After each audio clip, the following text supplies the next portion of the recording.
Hi there, I'm Cindy Sullivan, First Baptist Church's Communications Director. Today I'm going to be showing you how to use the Church Life app to record your attendance in Bible study on Sunday mornings.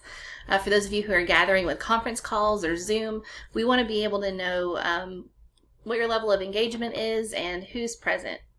So if you'll notice over here, this side of the screen is an image of my own cell phone's screen, home screen.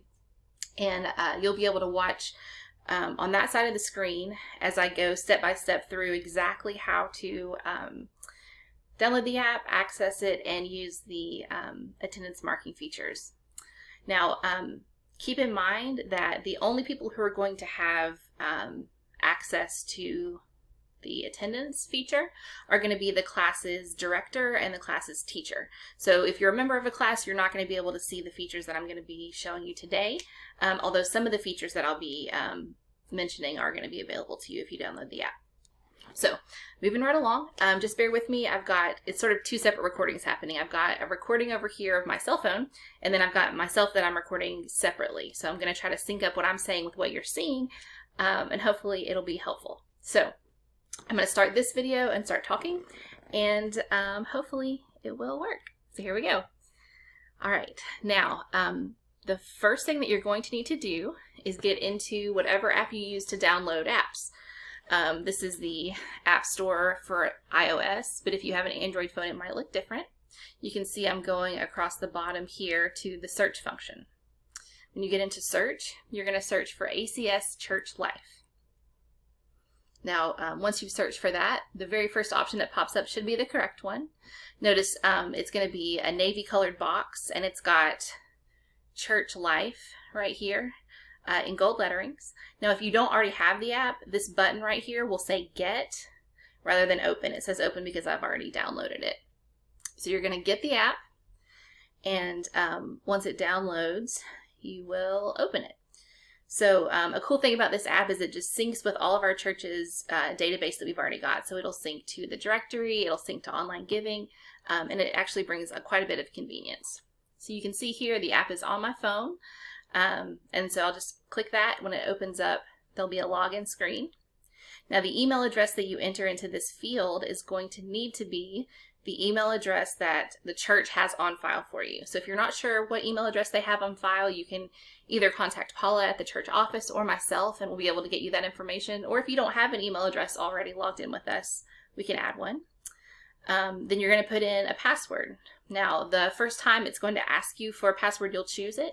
And then subsequent times, you'll need to enter it in. I'm entering it in here. You just can't see it. It's a security feature of the screen recording software that I use, which I appreciate. So you'll enter in your password, and then you'll click in sign in right here. Now, once you do that, it'll log you in, and it'll automatically pop up on the people page. Now, the people page is in alphabetical order, and it has all church members. So if you were to click on one of these people's names, it would pull up their contact information, and I'm just going to show you here, using myself as an example, exactly what happens if you're searching for somebody. This is just sort of this is a little bit of a rabbit trail, but I thought it'd be handy for you guys to know. So you can see here, there's me. It's got my contact information. Other members of my immediate family are listed. And you can do that, like I said, for anybody who's in the church. You can find contact information that way. And those are kept up to date with the church office. So I'm going to click People to go back to the regular screen. Now, in order to get to the menu that you just saw, you are going to need to click on these three blue bars, and it'll make that screen slide over, and you'll be able to see the menu. So you've got People at the top here. It's what you just saw, the directory. You've got My Groups. That's any kind of group within the church that you're a part of. So you can see I'm a Bible study teacher, I'm on church staff, and then I'm a table group and a youth small group leader. Underneath that, you can see it says Mark Attendance, and that is why we're here today.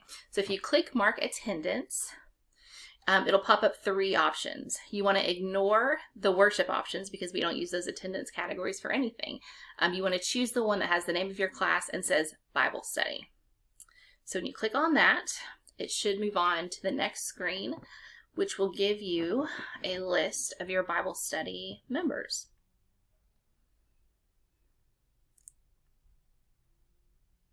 All right.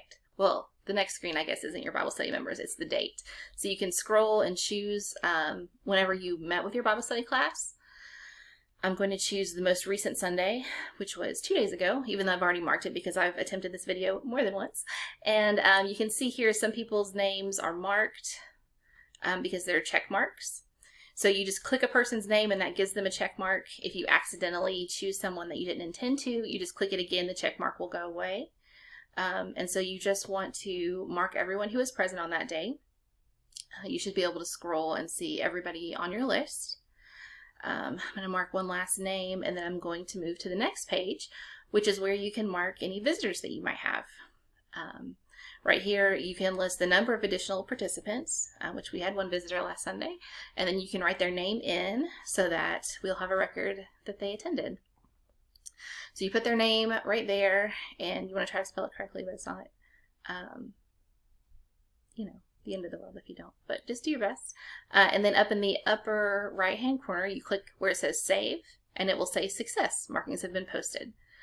When you get that success signal, that means that the app has synced with our church's database, and so the information that you've just entered has been passed along so that we have record of it, just like as if you had turned in your paper at church regularly. You can see here there are other functions of this app. You can do online giving right here in the give portion. I would encourage you to just explore and see what's possible if you download it. But hopefully this helped you to know how to do your attendance. If you have any questions, feel free to contact me, and I hope that's helpful. You'll have a good day. Thank you so much for your leadership in our Bible study program.